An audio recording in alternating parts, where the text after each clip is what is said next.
والصلاة والسلام على رسوله الكريم وعلى آله وأصحابه أجمعين. أعوذ بالله من الشيطان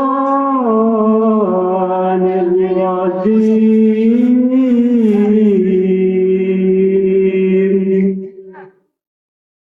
بسم الله الرحمن الرحيم.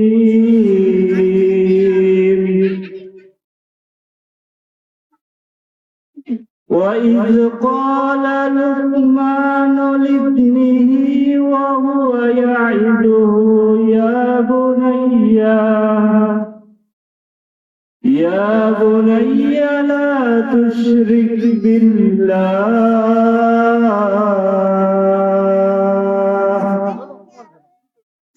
إن الشرك لظلم عظيم.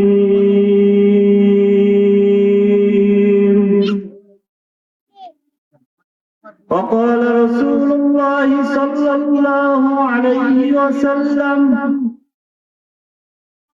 الظلم ظلمات يوم القيامة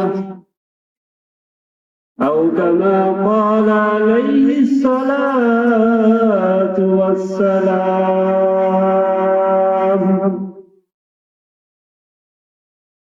চাঁদপুর যুব সমাজের উদ্যোগে ১৬তম ঐতিহাসিক তাফসীরুল কুরআনের মাহফিলের সম্মানিত সভাপতি, প্রধান অতিথি, বাংলার দূর দূরান্ত থেকে আগত ইসলাম প্রিয় তাওহীদি জনতা, পর্দার আড়ালের মা ও বোনেরা এবং আমার প্রাণপ্রিয় যুবক ভাইয়েরা, সকলকে জানাই আমার অন্তরের অন্তঃস্থল থেকে আন্তরিক মোবারকবাদ।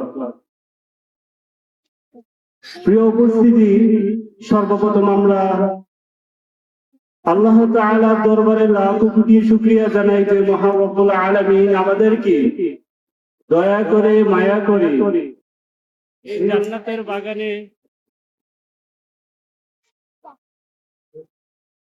জান্নাতের বাগানে আসার এবং বসার তৌফিক দান করেছেন। এজন্য সকলেই অন্তরের অন্তঃস্থল থেকে বলি আলহামদুলিল্লাহ। সম্মানিত হাজিরিন, আজকে আমাদের আলোচনার বিষয় হলো জুলুম।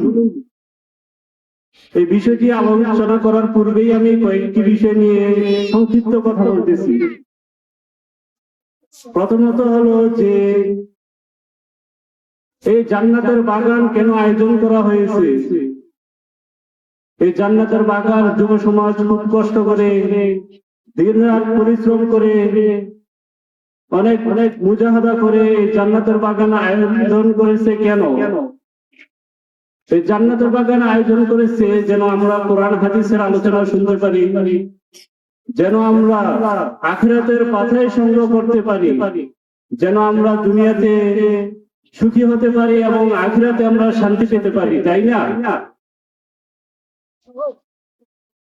তাহলে আমি সকলকে অনুরোধ করব, যারা এখনো এদিকে সেদিকে দোকানপাটে রাস্তাঘাটে আছেন, আপনারা সকলেই জান্নাতের বাগানে চলে আসুন। আমি মা বোনদেরকে অনুরোধ করবো, আপনারাও আপনাদের কাছ থেকে সামান্য সময় বিরত নিয়ে আপনারা আলেমরা যতক্ষণ আলোচনা করবে তাদের আলোচনা শোনার জন্য আপনাদেরকে বিশেষভাবে অনুরোধ করতেছি। তো সম্মানিত হাজিরিন, মহান রব্বুল আলামিন পবিত্র কোরআনে বলেন وَإِذَا قُرِئَ الْقُرْآنُ فَاسْتَمِعُوا لَهُ وَأَنصِتُوا لَعَلَّكُمْ تُرْحَمُونَ। আল্লাহ তাআলা সূরাতুল আরাফের 204 নম্বর আয়াতে বলেন যে ওয়াইদা কুরিয়াল কুরআন, যখন কোরআন তেলাওয়াত করা হয়, পাঠ করা হয়, কোরআনের আলোচনা করা হয়, ফাসতামিউ লাহু, তখন তোমরা মনোযোগ সহকারে শুনো, অন্তরের কান লাগিয়ে শুনো, ওয়ানসিতু, এবং চুপ থাকো, লাআল্লাকুম তুরহামুন, যাতে তোমাদের উপর রহম করা হয়। তাহলে কোরআন হাদিসের আলোচনা আমরা কিভাবে শুনবো? গল্প করে না, আমরা পরস্পর কথা বলবো না, মনোযোগ সহকারে যতক্ষণ আমরা আলোচনা করেন আমরা আলোচনা শুনবো ইনশাআল্লাহ। প্রিয় উপস্থিতি, রাসূল সাল্লাল্লাহু আলাইহি ওয়াসাল্লাম হাদিস শরীফে বলেন যে স্থানে যে জায়গাতে আল্লাহ তাআলার প্রশংসা করা হয়, কোরআন হাদিসের আলোচনা করা হয়, সেই স্থানে ফেরেশতারা বেষ্টনী করে দিয়ে রাখেন। সুবহানাল্লাহ। তো একের পর এক সেই জমিন থেকে একদম আসমান পর্যন্ত ফেরেশতারা চলে যায়। তারপরে আল্লাহ তাআলা জিজ্ঞাসা করেন, তোমরা কোথায় থেকে এসেছো? বলতেছে, হে আল্লাহ, আপনার জমিনে অমুক জায়গার মধ্যে আপনার প্রশংসা করা হচ্ছে, আপনার হাবিবের প্রশংসা করা হচ্ছে। তো আল্লাহ তাআলা বলে, তারা কি আমাকে দেখেছে? বলছে, না, তারা তো দেখেনি। তারা আমাকে দেখেনি, তারপর আমার প্রশংসা করতেছে। হে ফেরেশতারা, তোমরা সাক্ষী থাকো, আমি তাদেরকে মাফ করে দিলাম। সুবহানাল্লাহ। তাহলে যারা এই জান্নাতের বাগানে আসবে, হাদিস অনুযায়ী আল্লাহ তাআলা আমাদেরকে কি করে দিবেন? ক্ষমা করে দিবেন। তো রাসূল সাল্লাল্লাহু আলাইহি ওয়াসাল্লাম আরেকটি হাদিসে রাসূল সাল্লাল্লাহু আলাইহি ওয়াসাল্লাম সাহাবীদেরকে নিয়ে আলোচনা করতেছেন, তখন তিন ব্যক্তি আসলো। এক ব্যক্তি যে আলোচনার মজলিসে বসে গেল, আরেক ব্যক্তি সেও বসে গেল, তৃতীয় ব্যক্তি চলে গেল। তো রাসূল সাল্লাল্লাহু আলাইহি ওয়াসাল্লাম আলোচনা শেষে বলেন যে তিন ব্যক্তি যারা আসছিল, যে বসে সে আলোচনা শোনার জন্য এসেছে, সে ইলমে দ্বীন অর্জন করার জন্য এসেছে, তাকে কি করছে? আল্লাহ তাআলা মাফ করে দিয়েছেন। সুবহানাল্লাহ। বলছে দ্বিতীয় ব্যক্তি, সে লজ্জার কারণে যায় নাই। সে বলছে, আরে এখানে আসলাম, যদি চলে যাই মানুষে কি বলবে? সে লজ্জিত হইয়া বসে রয়েছে। আল্লাহ তাআলা বলেন, তাকেও মাফ করে দিলাম। সুবহানাল্লাহ। আর তৃতীয় ব্যক্তি যে চলে গেল, আল্লাহ তাআলা রহমত থেকে সে বঞ্চিত হয়ে গেল। তাহলে আমরা কি আল্লাহর রহমত থেকে বঞ্চিত হতে চাই? না। তাহলে আমরা এখনই, আমি যুবক ভাইদেরকে অনুরোধ করবো, আমরা সকলেই জান্নাতের বাগানে চলে আসি। মা বোনরাও আপনারাও মনোযোগ সহকারে আলোচনা শোনার চেষ্টা করবেন ইনশাআল্লাহ। তাহলে 2 নম্বর বিষয় হলো যে আমরা নেক কাজে অগ্রবর্তী হব। সবসময় আমরা নেক কাজে একে অপরকে সাহায্য করব। হাদিসে আছে, যে ব্যক্তি নেক কাজের, ভালো কাজের পথ দেখায়, সে ব্যক্তি ওই ভালো কাজ করার মতো সওয়াব পায়। সুবহানাল্লাহ। তো আজকে যুব সমাজ এত সুন্দর করে একটি জান্নাতের পরিবেশ কায়েম করেছে, এজন্য কি যুব সমাজের প্রতি আমাদের কৃতজ্ঞতা, এবং এমন ভালো কাজ যেন সব সময় করে। আমরা তাদের সাথে আমরা থাকবো, তাদেরকে পরামর্শ দিব, আমরা শারীরিক ভাবে, আর্থিক ভাবে তাদেরকে সহযোগিতা করবো। তো আজকে জায়গায় অনেক মানুষ আছে যে আজকে গান বাদ্যর জন্য পাগল, মাহফিল দিবে, এখানে তারা কি করে? বিশৃঙ্খলা সৃষ্টি করে। তাদের মতো কুলাঙ্গার আর তাদের মতো অপদস্থ আর এই জমিনে নাই, ঠিক না? তাহলে আমরা নেক কাজে সবসময় অগ্রবর্তী হওয়ার চেষ্টা করব। 3 নম্বর হলো আমাদের পরিচয়। আমরা আমাদের পরিচয় জানি না। আজকে দেখেন, আপনার বয়স যদি 20 বছর হয়, 20 বছর আগে আপনি কি ছিলেন? আপনার কোনো অস্তিত্ব ছিল না। আপনার বয়স যদি 50 হয়, 50 বছর আগে আপনার কোনো অস্তিত্ব ছিল না, আপনাকে কেউ চিনত না। আজকে আমরা তো জানি যে আমার নাম আব্দুর রহিম, আমার বাবার নাম আব্দুল করিম, আমাদের বাড়ি এখানে, কিন্তু না, এটা আমাদের আসল পরিচয় না। আমাদের আসল পরিচয় কি? আমি কয়েকটি প্রশ্ন করব, তাহলে এই প্রশ্নগুলোর উত্তর যদি দিতে পারেন তাহলে বুঝবেন আপনারা আপনাদের আসল পরিচয় চিনতে পারছেন। আর যে ব্যক্তি নিজেকে চিনতে পারে সে আল্লাহ তাআলাকে চিনতে পারে, আর যে ব্যক্তি নিজেকে চিনতে পারে না সে তার রবকে চিনতে পারে না। তাহলে আমরা কি নিজেকে চিনতে হবে। প্রথমত যে আমি কি, আমি কোথায় ছিলাম, আমি কোথায় এলাম, আমাকে কে পাঠিয়েছেন, কেন পাঠিয়েছেন, কি করতেছি, কি নিয়ে যাব। 7টা প্রশ্ন। প্রথমত কি, আমি কে?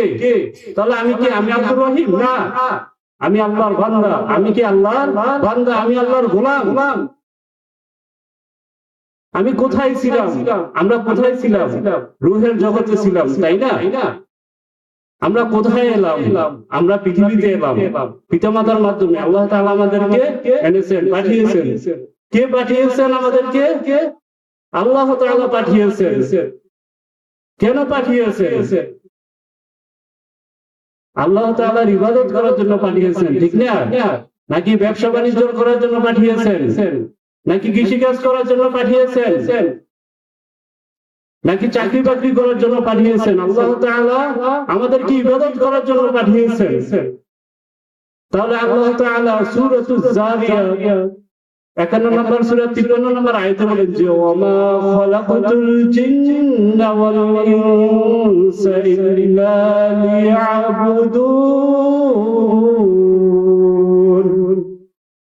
আল্লাহ তাআলা বলেন যে আমি জিন এবং মানুষকে সৃষ্টি করেছি, ওয়ামা খালাকাতুল জিন্না ওয়াল ইনসা ইল্লা লিয়াবুদুন, একমাত্র আমার ইবাদত করার জন্য। তাহলে কোরআনের ভাষ্য মতে আল্লাহ তাআলা আমাদেরকে কেন সৃষ্টি করেছেন? তার ইবাদত করার জন্য। তাহলে আমরা যে ব্যবসা বাণিজ্য করতেছি, চাকরি বাকরি করতেছি, এগুলো ইবাদত না? হ্যাঁ, আপনি যে কোনো কাজ করবেন সেই কাজে যদি আল্লাহ তাআলার হুকুম থাকে, সে কাজে যদি রাসূলের আদর্শ থাকে, তাহলে সেই কাজটি হয়ে যাবে আপনার ইবাদত। সুবহানাল্লাহ। তাহলে আপনাদেরকে আমি সহজেই বলে দিচ্ছি যে আপনি যে কোনো কাজ করার আগে দেখবেন আপনি কি করতেছেন। ধরেন আপনি নামাজ পড়বেন, নামাজ পড়ার জন্য আল্লাহ তাআলা বলছে, হ্যাঁ পবিত্র কোরআনে আছে আকিমিস সালাহ ওয়া আতুজ যাকাত ওয়ারকাউ মা'আর রাকিন। তাহলে নামাজের কথা বলছে। আল্লাহ তাআলার হুকুম পাওয়া গেলে 2 নাম্বার রাসূলের আদর্শ। রাসূল সাল্লাল্লাহু আলাইহি ওয়াসাল্লাম হাদিস শরীফে বলেন যে সাল্লু কামা রাআইতুমুনি উসাল্লি, তোমরা নামাজ পড়ো সেভাবে যেভাবে আমাকে পড়তে দেখছো। সুবহানাল্লাহ। তাহলে আপনি মন মতো নামাজ পড়লে এটা ইবাদত হবে না। আপনি এখন এশার নামাজ আমরা পড়ে এসেছি, এশার নামাজের ফরজ কত রাকাত? 4 রাকাত। আপনি যদি বলেন যে আমি 5 রাকাত পড়ি, 1 রাকাত বেশি পড়ি, হবে না। আপনার মন মতো বললে হবে না। রাসূল যেভাবে শিক্ষা দিয়েছে সেভাবেই পড়তে হবে। আপনি মাগরিব নামাজ 3 রাকাত ফরজ, আপনি যদি বলেন 1 রাকাত কমাই অথবা 1 রাকাত বাড়ায় পড়ি, তাহলে হবে না।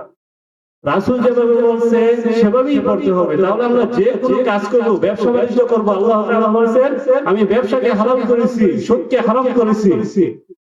তাহলে আল্লাহ তাআলার হুকুম পাওয়া গেল, এখন কিভাবে ব্যবসা করব? 2 নম্বরই ব্যবসা, ধোঁকাবাজির ব্যবসা করব না। রাসূল বলছে তোমরা সৎ ব্যবসা করো, ধোঁকাবাজি করো না। ব্যবসার মধ্যে ধোঁকাবাজি করা কি হারাম? মুসলিম শরীফের হাদিসে রয়েছে যে ধোঁকাবাজির ব্যবসা হারাম, যে ব্যবসায় ধোঁকাবাজি আছে সেই ব্যবসাই হারাম। তাহলে আমরা সৎ ব্যবসায়ী হতে হবে, তাহলে আপনার ব্যবসাটা হয়ে যাবে ইবাদত। এভাবে আমরা যত কাজ করব, ফসলে জমিতে কাজ করলে আমরা কি সেটা আল্লাহর হুকুম রাসূলের সুন্নাত অনুযায়ী করব। আমরা নিজের ক্ষেতের আইন কাটতে কাটতে আরেকজনের ক্ষেতের ভিতর কি ঢুকে যাব না, তাহলে এটাও কি অন্যায়। তারপরে হলো আল্লাহ তাআলার পরিচয়। আল্লাহ তাআলার পরিচয় কি? যে আল্লাহ তাআলা যেমন রহমান, আল্লাহ তাআলা রহিম, যেমন আল্লাহ তাআলা জব্বার, তেমন কাহ্হার। আমরা তো শুধু মনে করি আরে আল্লাহ মাফ করে দিবেন, আরে যত গুনাহই করি সমস্যা নাই, নামাজ পড়লে কি আর না পড়লে কি আল্লাহ তাআলা রহমান, খালি এটাই আমরা জানি যে আল্লাহ মাফ করে দিবেন। মাফ তো করবেন ঠিক আছে, কিন্তু আল্লাহ তাআলা আরো নাম আছে। তাহলে আল্লাহর পরিচয় জানতে হবে। আল্লাহ তাআলা যেমন মাফ করবেন তেমন শাস্তিও দিবেন, কঠোর শাস্তি দেন আল্লাহ তাআলা। তাহলে আমরা আল্লাহর পরিচয় কি জেনে নিব ইনশাআল্লাহ। তারপরে সর্বশেষ বিষয় হলো আমরা নিয়ত পরিশুদ্ধ করব। আমরা একদম খালেস নিয়তে এখানে আমরা যারা আছি এবং যারা আলোচনা শুনতেছি সকলেই আমরা সব সময় যে কোনো কাজ করব আমরা একদম নিয়তকে পরিশুদ্ধ করে নিব যে আমরা যে কোনো কাজ একমাত্র আল্লাহ তাআলার সন্তুষ্টির জন্য করতেছি, ঠিক না? বুখারী শরীফের 1 নম্বর হাদিসে আছে ইন্নামাল আমালু বিন্নিয়াত, যে প্রত্যেক কাজের ফলাফল তার নিয়তের উপর নির্ভরশীল। তো আপনি যদি আল্লাহ তাআলার সন্তুষ্টির জন্য যে কোনো কাজ করেন আল্লাহ তাআলা তার প্রতিদান আপনাকে দিবেন। সুবহানাল্লাহ। আপনি নামাজ পড়া যদি লোক দেখানো নামাজ পড়েন যে আমি নামাজ পড়তেছি আমাকে নামাজি বলবে, আপনি যাকাত দেন আমাকে দানবীর বলবে, আপনি হজ করেন আমাকে হাজী সাহেব বলবে, তাহলে আপনার এই আমল কবুল হবে না। আপনি একমাত্র আল্লাহ তাআলার জন্য সবকিছু করতে হবে। তাহলে সংক্ষেপে এই বিষয়গুলো আমি কি আলোচনা করলাম। আল্লাহ তাআলা যেন আমাদেরকে আমল করার তৌফিক দান করেন। এখন আমাদের মূল বিষয় যেটা যে জুলুম মহাপাপ। জুলুম কি? মহাপাপ। জুলুম ইটস এ আরবিক ওয়ার্ড, এটা একটি আরবি শব্দ। জুলুম যার অর্থ হলো অত্যাচার করা, অনাচার করা, অবিচার করা, অন্যায় করা। জুলুম বলা হয় অন্যায় ভাবে কারোর সম্পদ, কারোর সম্মান, কারো মাল আত্মসাৎ করাকে সাধারণত জুলুম বলা হয়। তো জুলুম সাধারণত তিন প্রকার। জুলুম কত প্রকার বলুন? তিন প্রকার। আমরা কিন্তু মূল আলোচনার মধ্যে প্রবেশ করতেছি, আপনারা কথা বলবেন না, একদম মনোযোগ সহকারে শুনেন। তাহলে জুলুম কত প্রকার? তিন প্রকার। একটা হলো যে এক নম্বরে আল্লাহ তাআলার সাথে জুলুম করা, অপ্রেজ উইথ আল্লাহ, আল্লাহ তাআলার সাথে কি করা? জুলুম করা। দুই নম্বর হলো মানুষের উপর জুলুম করা, অপ্রেজ টু ম্যান, মানুষের সাথে কি করা? জুলুম করা। তিন নম্বর হলো নিজের সাথে জুলুম করা, অপ্রেজ টু মাইসেলফ, নিজের সাথে জুলুম করা। তো আল্লাহ তাআলার সাথে জুলুম করা কি? আল্লাহ তাআলার সাথে জুলুম করার অর্থ হলো শিরিক করা। কি করা? শিরিক করা। আল্লাহ তাআলার বিধান অমান্য করা, কুফর করা, নিফাকি করা, এগুলো কি আল্লাহ তাআলার সাথে জুলুম করা। দুই নম্বর হলো মানুষের সাথে জুলুম করা। মানুষের সাথে জুলুম করার অর্থ কি? আল্লাহর সৃষ্টির সাথে জুলুম করা, মানুষের সম্মান নষ্ট করা, ইজ্জত নষ্ট করা, মানুষের সম্পদ আত্মসাৎ করা, মানুষকে অন্যায়ভাবে হত্যা করা। কাউকে অন্যায়ভাবে আপনি একটা থাপ্পড় দিয়েছেন, অন্যায়ভাবে একটা গালি দিয়েছেন, এটাও জুলুম। তিন নম্বর হলো নিজের প্রতি জুলুম করা। নিজের প্রতি জুলুম করার অর্থ হলো পাপ করা, নিজের দেহকে নষ্ট করা, সময় নষ্ট করা এবং তওবা না করা। তাহলে আমরা এক নম্বরে যেটা আল্লাহ তাআলার সাথে জুলুম করা, সেটা কি? যে শিরিক করা। তো আল্লাহ তাআলা পবিত্র কোরআনে সূরাতুল লুকমানের 13 নম্বর আয়াতে বলেন, 31 নম্বর সূরা 13 নম্বর আয়াত সূরাতুল লুকমান, আল্লাহ তাআলা বলেন وَإِذْ قَالَ لُقْمَانُ لِابْنِهِ وَهُوَ يَعِظُهُ يَا بُنَيَّ لَا تُشْرِكْ بِاللَّهِ إِنَّ الشِّرْكَ لَظُلْمٌ عَظِيمٌ। তো লোকমান হাকিম, তিনি নবী নয়, তিনি আল্লাহর একজন প্রিয় বান্দা। লোকমান হাকিম তার ছেলেকে নসিহত করতেছেন, ওয়াজ করতেছেন যে হে আমার প্রিয় সন্তান, وَإِذْ قَالَ لُقْمَانُ لِابْنِهِ وَهُوَ يَعِظُهُ يَا بُنَيَّ, হে আমার প্রিয় সন্তান, লা তুশরিক বিল্লাহ, তুমি শিরিক করো না, ইন্নাশ শিরকা লাযুলমুন আযীম, নিশ্চয়ই শিরিক সবচেয়ে বড় জুলুম।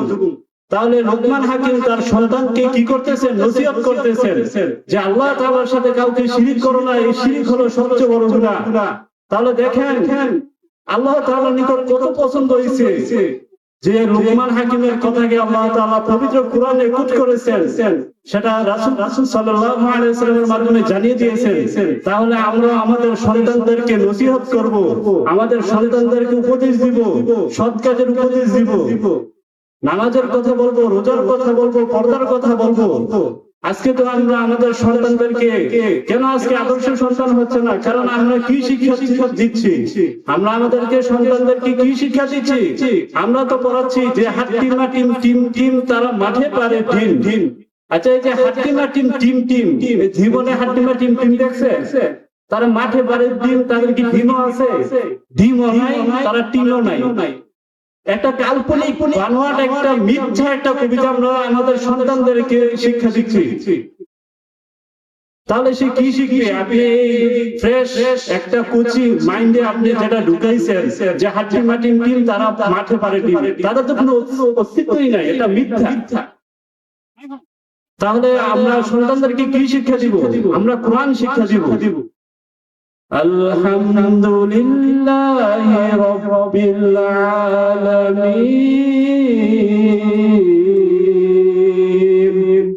আর রহমানির রহিম মালিকি ইয়াউমিদ্দিন। তাহলে আমরা আমাদের সন্তানদেরকে কোরআন শিক্ষা দিব, ভুলভাল শিক্ষা দিব না। এই টিম শিক্ষা দিয়ে কোনো লাভ নেই, পরে ডিমেই পারবে। তাহলে আমরা কি শিক্ষা দিব? কোরআনের শিক্ষা দিব।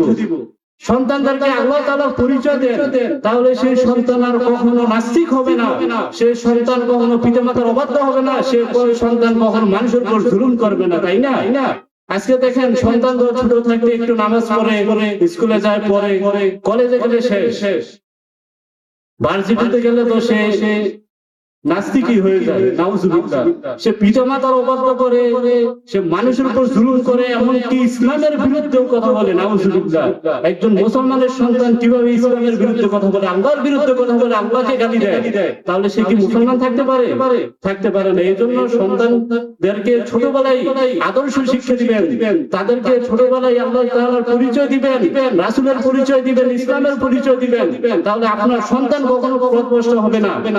আপনার সন্তানকে কি করেন? সর্বপ্রথম ইসলামের যে মৌলিক শিক্ষা, তাকে ফরজ শিক্ষাটুকু দিয়ে দেন, তারপরে আপনার যা ইচ্ছা তাই করেন।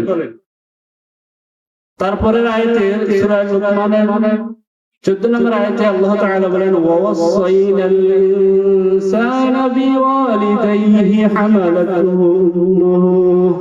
حملته أمه وهنا على وهن وفصاله في عامين أن اشكر لي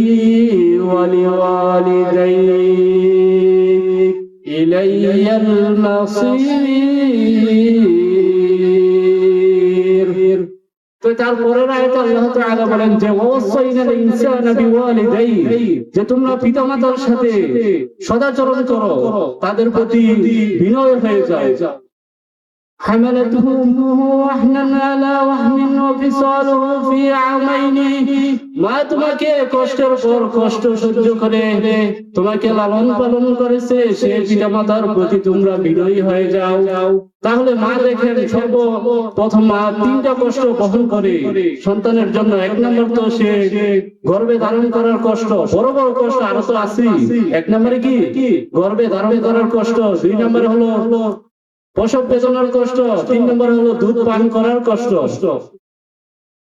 তাহলে এই যে 3টা কষ্ট মা সহ্য করলো, আরো তো করতেছে। এজন্য আল্লাহ তাআলা বলেন যে তোমরা পিতামাতার প্রতি আনুগত্যশীল হও এবং পিতামাতার কি করো? পিতামাতাকে সম্মান করো। ওয়াশকুরলি ওয়ালিওয়ালিদাইক, তোমরা আমার কৃতজ্ঞতা আদায় করো। আল্লাহ তাআলা বলতেছেন তোমরা আমার কৃতজ্ঞতা আদায় করো এবং আমার পিতামাতার কৃতজ্ঞতা আদায় করো। ইলাইয়াল মাসির, তোমরা আমার নিকটই প্রত্যাবর্তন করবে।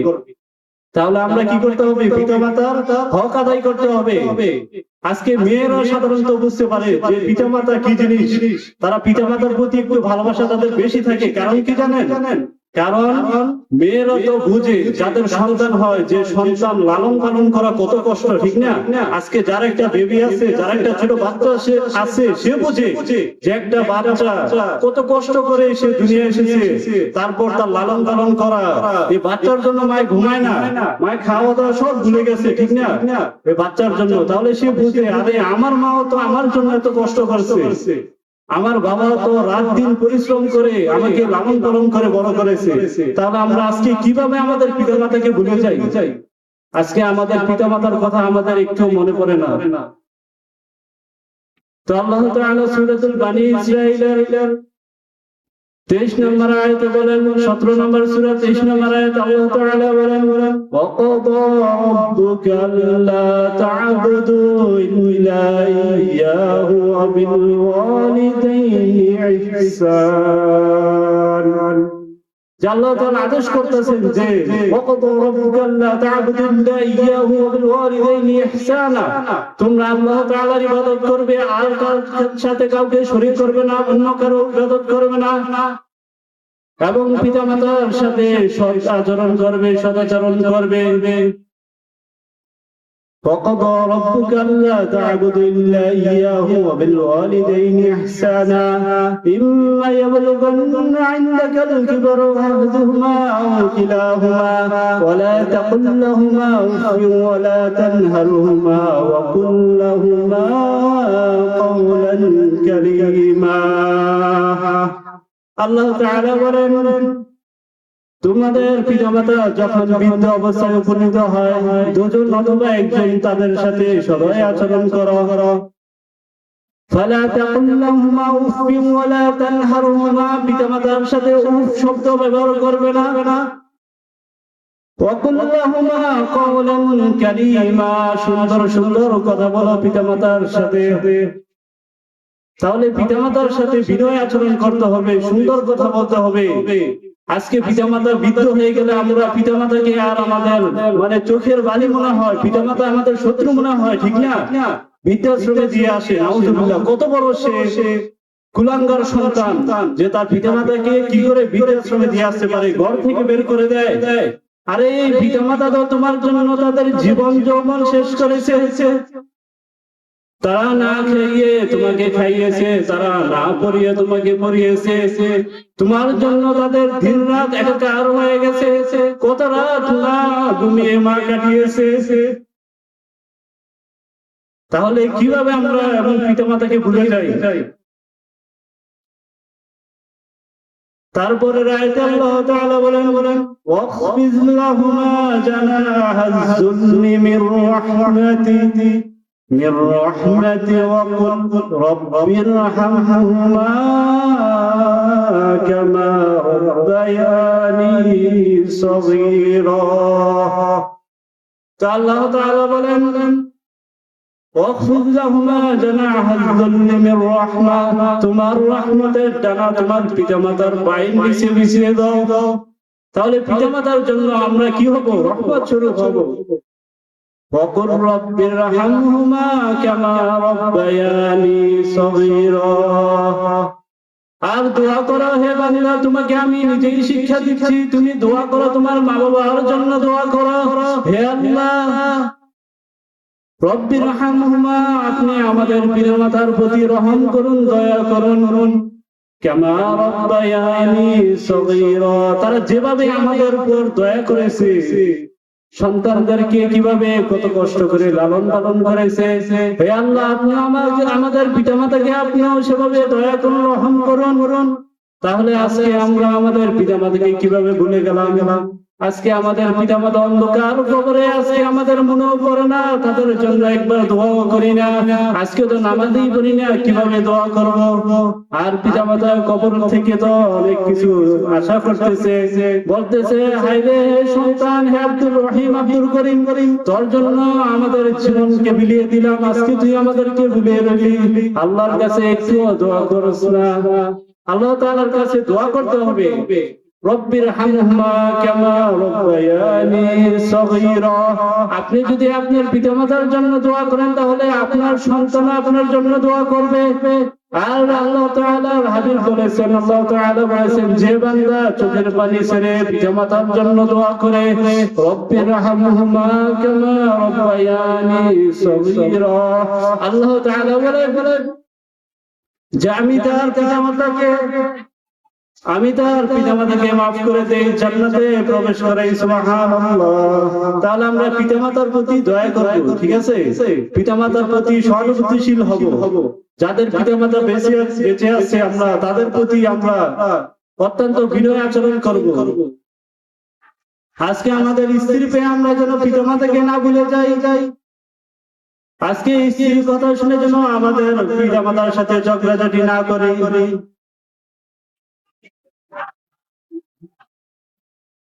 নারে তাকবীর, নারে রিসালাত, প্রধান বক্তার শুভেচ্ছার স্বাগতম।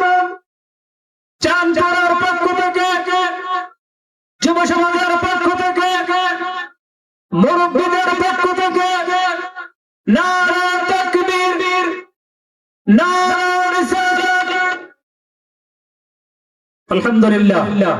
সম্মানিত এলাকাবাসী, আপনারা যাহারা এখন এদিক সেদিক ঘোরাফেরা করছেন, এদিক সেদিক ঘোরাফেরা না করে সকলে আমাদের বেহেশতের বাগানে চলে আসুন।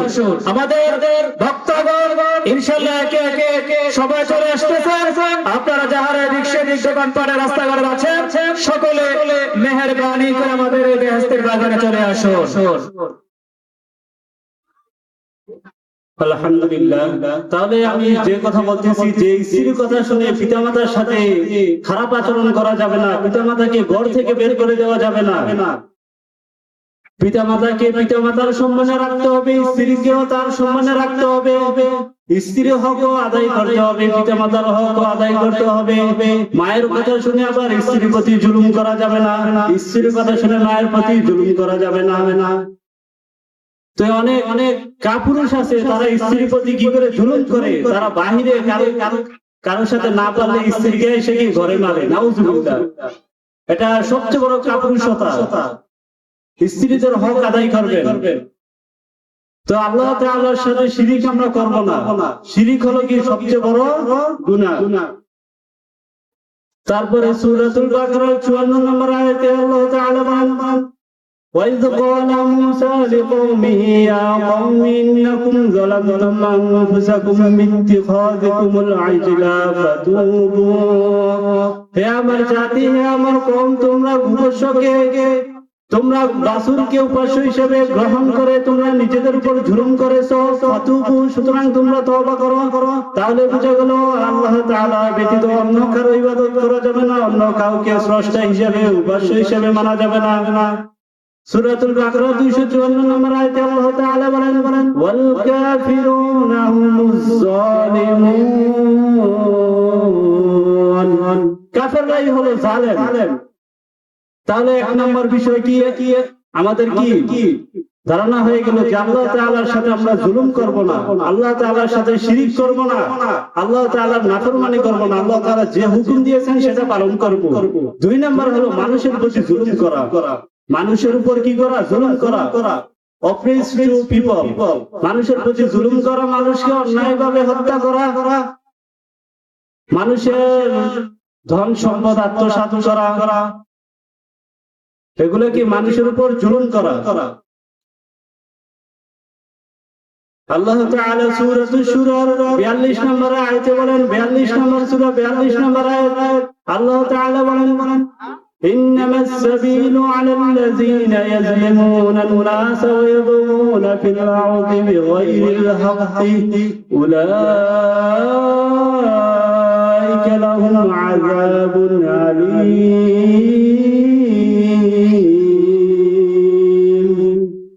আল্লাহ তাআলা বলেন, ইন্নামাস সাবিলু আলাল লাযিনা ইয়াজলিমুনা আন-নাস ওয়া ইয়াবগুনা ফিল আরদি বিগাইরিল হক, যারা জমিনে ফাসাদ সৃষ্টি করে এবং মানুষের উপর জুলুম করে তাদের বিরুদ্ধে কঠিন পাকড়াও করা হবে, তাদের বিরুদ্ধে অবস্থান নেওয়া হবে। উলাইকা লাহুম আযাবুন আলীম, তাদের জন্য রয়েছে যন্ত্রণাদায়ক শাস্তি, কঠিন শাস্তি। তাহলে মানুষের উপর জুলুম করলে আল্লাহ তাআলা কি করবেন, কঠিন শাস্তি দিবেন। রাসূল সাল্লাল্লাহু আলাইহি ওয়াসাল্লাম বুখারী শরীফের হাদিস 2447 নম্বর হাদিসে বলেন, আয-যুলমু যুলুমাতুন ইয়াউমাল কিয়ামাহ, কিয়ামতের দিন জুলুম ভীষণ অন্ধকার হয়ে দেখা দিবে। আপনি যা জুলুম করতেছেন, দুর্বলের প্রতি আপনি যত জুলুম করতেছেন, এর প্রত্যেকটা জুলুমের বদলা আল্লাহ তাআলা নিবেন। আপনার আজকে ক্ষমতা আছে বলে আপনি অন্যের জমিন আজকে দখল করতেছেন, আপনার ক্ষমতা আছে বলে আজকে দুর্বল পেয়ে একটা লোককে আপনি মেরেছেন, থাপ্পড় দিয়েছেন, আপনার ক্ষমতা বলে আপনি তার উপর জুলুম করেছেন, তাকে গালি দিয়েছেন, অপমান করেছেন, অপদস্থ করেছেন। প্রত্যেকটা জুলুমের প্রতিদান নেওয়া হবে। কিয়ামতের দিন প্রত্যেক মাজলুমকে আল্লাহ তাআলা সেই জালেমের সামনে দাঁড় করাবেন। তো হাদিসে আছে রাসূল সাল্লাল্লাহু আলাইহি ওয়াসাল্লাম বলেন, সেই দিন আসার পূর্বে তোমরা যারা জুলুম করেছো, মানুষের উপর জুলুম করেছো, তোমরা আজকে ক্ষমা চেয়ে নাও। যেদিন কোনো দিনার থাকবে না, কোনো দিরহাম থাকবে না, থাকবে নাকি দিনার দিরহাম, হাসরের ময়দানে টাকা পয়সা কিছুই থাকবে না। রাসূল বলেছেন তোমরা আজকেই ক্ষমা চেয়ে নাও, তোমরা যার উপর জুলুম করেছো তার কাছে আজকেই মাফ চেয়ে নাও। কেননা হাসরের ময়দানে মাজলুমদেরকে দাঁড় করানো হবে, জালেমদেরও দাঁড় করানো হবে। তখন মাজলুমদের উপর যে জুলুম করছে জালেম, তার নেক আমলগুলো দিয়ে দেওয়া হবে মাজলুমদেরকে। বলবে তোমার নেক আমল দাও, আজকে তো টাকা পয়সা নাই, কি দিবা, তোমার নেক আমল দাও। জালেমের নেক আমল দেওয়া হবে। তো দিতে দিতে এক পর্যায়ে যে জালেম, তার নেক আমল শেষ হয়ে যাবে, জালেমের কোনো নেক আমল নাই। তো মাজলুম আরো বাকি আছে। ওরা বলবে আল্লাহ আমাদের প্রতিহত সে জুলুম করেছে। আল্লাহ তাআলা বলবেন ঠিক আছে, তোমাদের যে গুনাহ আছে গুনাহগুলো তাকে দিয়ে দাও।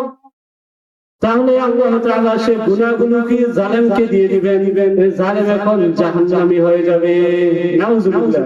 তাহলে আমরা কারোর প্রতি জুলুম করলে অবশ্যই আমরা সতর্ক হয়ে যাব, আমরা তার কাছে ক্ষমা চাবো। তারপরে রাসূল সাল্লাল্লাহু আলাইহি ওয়াসাল্লাম বলেন, ইত্তাকি দাওয়াতাল মাজলুম ফাইন্না লাইসা বাইনাহা বাইনাল্লাহি হিজাবুন। তো রাসূল বলেন যে ইত্তাকি দাওয়াতাল মাজলুম, তোমরা মাজলুমের আর্তনাদ থেকে, ফরিয়াদ থেকে বেঁচে থাকো, কেননা তার মাঝে আর আল্লাহর মাঝে কোনো পর্দা থাকে না। তাহলে আপনি যত জুলুম করেছেন, আজকে আপনি বুঝতেছেন যে আরে আমার তো কিছু হচ্ছে না, আমার কোনো বিচার হচ্ছে না। আজকে আমি দখল করেছি, মানুষের সম্পদ দখল করেছি, মানুষকে অন্যায় ভাবে মেরেছি, আমার তো কোনো হচ্ছে না। কিন্তু না, আপনি দেখেন ইতিহাস, দেখেন হযরত আদম আলাইহিস সালাম থেকে ইতিহাস আপনি দেখেন, প্রত্যেক জালিমকে আল্লাহ তাআলা দুনিয়াতে শাস্তি দিয়েছেন এবং আখিরাতেও শাস্তি দিবেন। শুধু তাই নয়, হাদিসে আছে যে প্রত্যেক জালেম দুই ব্যক্তিকে আল্লাহ দুনিয়াতে অবশ্যই শাস্তি দিবেন এবং আখিরাতেও শাস্তি দিবেন।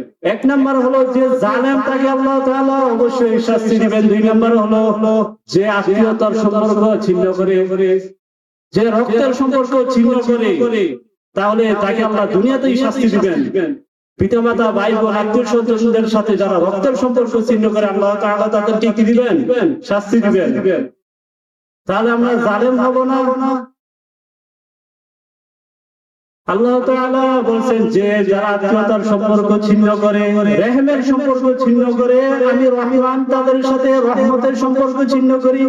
তাহলে আপনি যদি রহমের সম্পর্ক মানে রক্তের সম্পর্ক ছিন্ন করেন, আল্লাহ তাআলা রহমতের সম্পর্ক আপনার সাথে ছিন্ন করে দিবেন।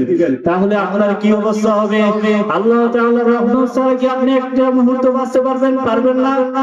আপনি দুনিয়াতে পারবেন না, আর আখিরাতে আপনার কি কঠিন পরিস্থিতি হবে। তাহলে আমরা মানুষের কি করব না, মানুষের উপর জুলুম করব না।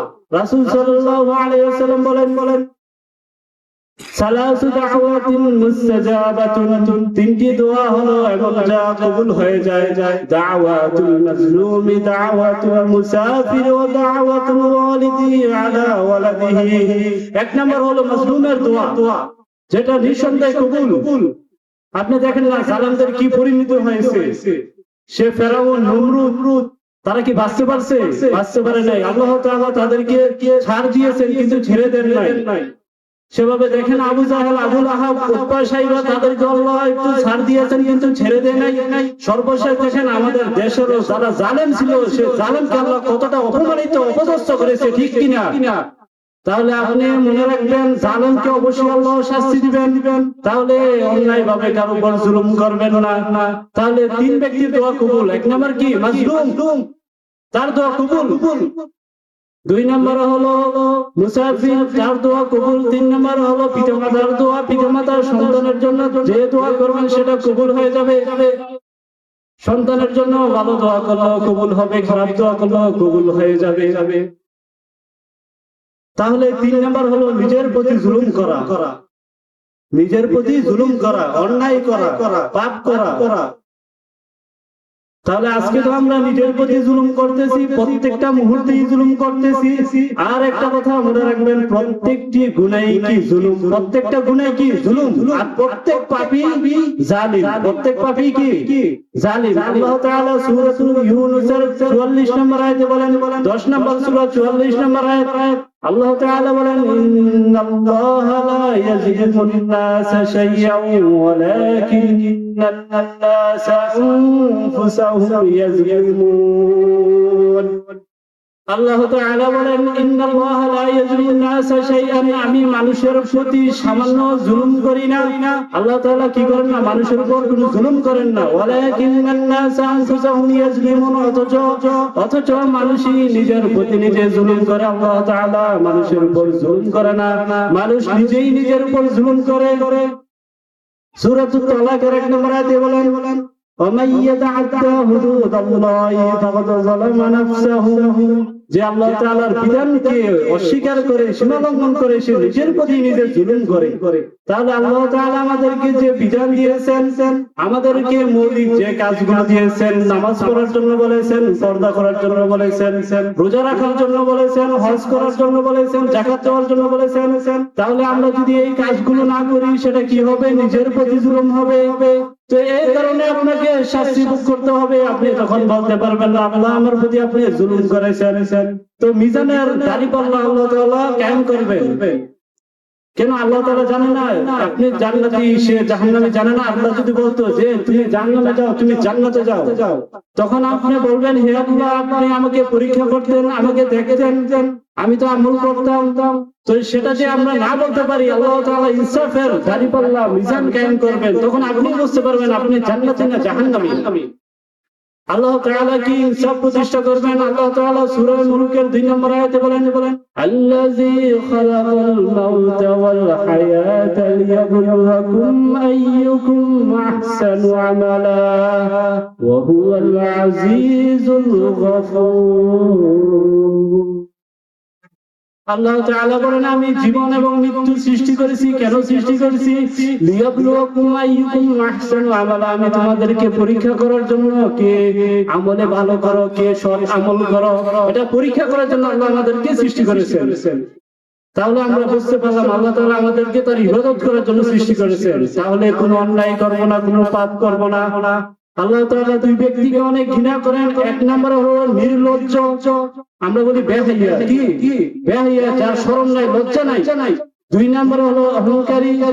আর যে ব্যক্তি গুনাহ করে, যে আল্লাহ তাআলার হুকুমকে মানে না, সে ব্যক্তি নির্লজ্জ, সেই অহংকারী। সে ব্যক্তি কি? নির্লজ্জ এবং অহংকারী। আল্লাহ তাআলা বলেন নামাজ পড়ো, আকিমুস সালাহ, আপনি নামাজ পড়লেন না, আপনি অহংকার করলেন। আল্লাহ বলেন ওয়া আতুজ যাকাত, যাকাত দাও, আপনি যাকাত দিলেন না, আপনি অহংকার করলেন। আপনি নির্লজ্জ। আপনি দেখেন কিভাবে আপনি বসে থাকেন, নামাজের সময় হচ্ছে কিন্তু আপনি নামাজ পড়তেছেন না। তাহলে আপনি কি নির্লজ্জ না? আপনার তো হায়া নাই, লজ্জা নাই। লজ্জা থাকলে আপনি চলে যেতে। তাহলে আমরা কি করব না?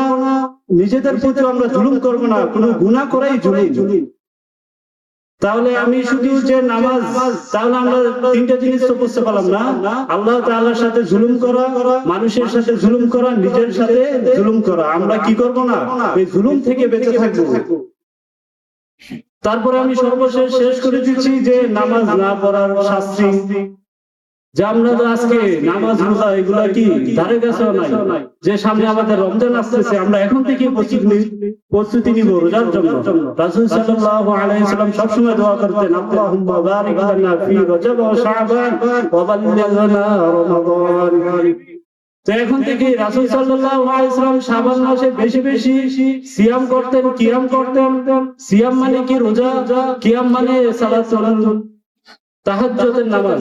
তো রাসূল সাল্লাল্লাহু আলাইহি ওয়াসাল্লাম বেশি বেশি রোজা রাখতেন এবং তাহাজ্জুদ আদায় করতেন। তাহলে আমরা বেশি বেশি কি করব? রোজা রাখবো এবং তাহাজ্জুদ আদায় করার চেষ্টা করব।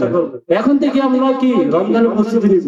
তাহলে নামাজ না পড়ার শাস্তি, দুনিয়াবী শাস্তি, 1 নম্বর হলো তার বরকত নষ্ট হয়ে যায়। কি হয়? তার জীবনের বরকত নষ্ট হয়ে যায়, তার অন্তর কঠিন হয়ে যায়, গুনাহ করা সহজ হয়ে যায়, তার ঈমান দুর্বল হয়ে যায়। তাহলে ঈমান দুর্বল হয়ে যায়। আপনি বলতেছেন যে নামাজ দিয়ে কি হবে? ঈমান তো আছে।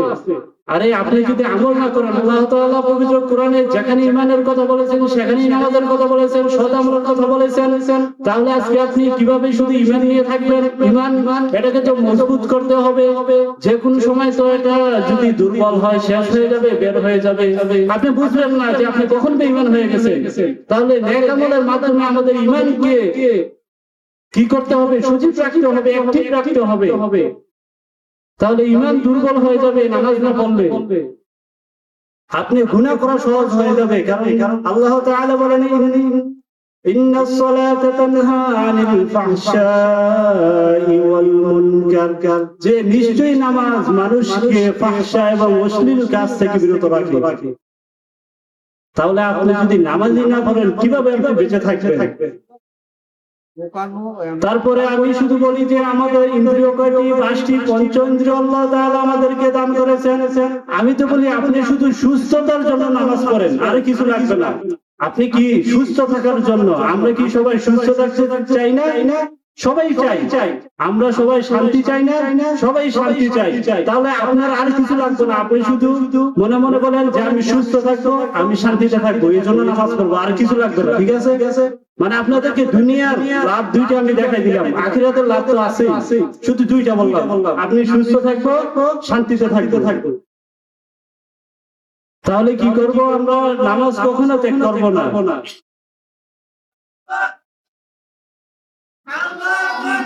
নারে তাকবীর, বিশেষ বক্তার আগমন, শুভেচ্ছার স্বাগতম। নারে তাকবীর, নারে রিসালাত, চাঁদপুরের পক্ষ থেকে, যুব সমাজের পক্ষ থেকে, মুরব্বীদের পক্ষ থেকে, এলাকাবাসীর পক্ষ থেকে নারে তাকবীর, নারে রিসালাত, চাঁদপুরের পক্ষ থেকে, যুব সমাজের পক্ষ থেকে। আলহামদুলিল্লাহ। তাহলে যে আলোচনা করলাম তার সারসংক্ষেপ হলো, আমরা জুলুম করব না, কখনো আমরা জালেম হব না। যদিও মাজলুম হয়ে যায়, আমরা কখনো জালেম হব না। আমরা নিজেদের প্রতি জুলুম করব না, নিজেদের উপর জুলুম করব না, অন্যের উপর জুলুম করব না। আল্লাহ তাআলার সাথেও কি করব না? জুলুম করব না। শিরিক থেকে বেঁচে থাকবো, আমরা ইবাদত করব। আমরা কখনো নির্লজ্জ বেহাইয়া হব না, অহংকারী হবে না। প্রত্যেক পাপী কি নির্লজ্জ এবং বেহাইয়া, অহংকারী। তাহলে আমরা এগুলো থেকে বেঁচে থাকবো। আল্লাহ তাআলা যে আলোচনা করলাম, আল্লাহ তাআলা যদি ভুল ত্রুটি হয়ে থাকে, আল্লাহ তাআলা যেন আমাদেরকে মাফ করে দেন এবং আমাকে সহ আপনাদের সবাইকে যেন আমল করার তৌফিক দান করেন। সকলে বলুন আমিন। ওয়া আখিরু দাওয়ানা আলহামদুলিল্লাহি।